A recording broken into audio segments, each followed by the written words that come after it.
My name is Jim Grismer, and I wish to welcome you to the third meeting of the DU Board of Trustees Divestment Task Force. Joining me today are my fellow trustees, Cappy Shopnick and Craig Harrison. It's my great pleasure to introduce Wendy Dominguez.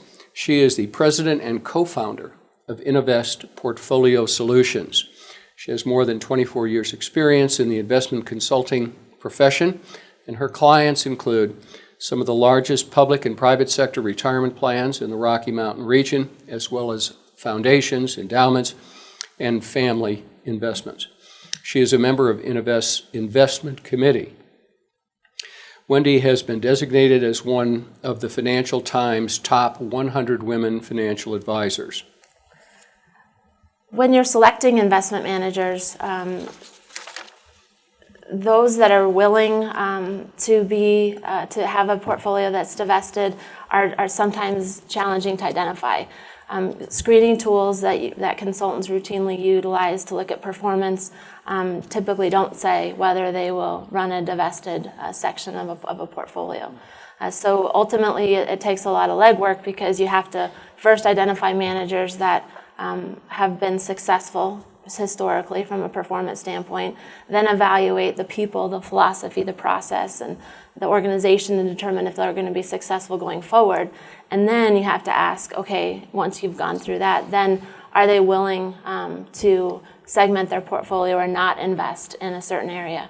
The divestment movement focused on universities makes a couple fundamental claims. One of them is that it's an effective way to shift society to a zero carbon energy system.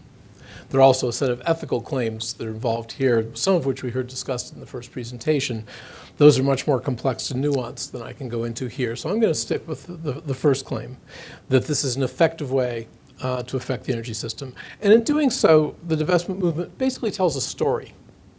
They have a narrative that says, if this happens, then that happens. It's sort of a causal narrative with heroes, villains, victims, and a causal mechanism. My argument about the divestment movement is that the narrative is wrong. It gets a set of categories wrong, it gets causation wrong, and it's not merely ineffective, but I think it actually can have a negative effect on decarbonizing the energy system because, frankly, it's a distraction from a set of large and complex tasks that we need to face.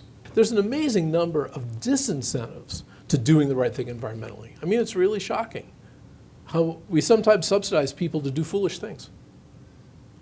Learning what those are, bringing them out into the open, creating a public dialogue around them, I think is what universities do. We're not consulting firms.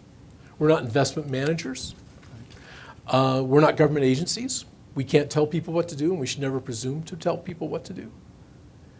But we should be an entity that helps to enlarge people's imaginations, that gives them a fairly clear and reliable and credible description and facts about what the problems are that people face and what the nature of them is.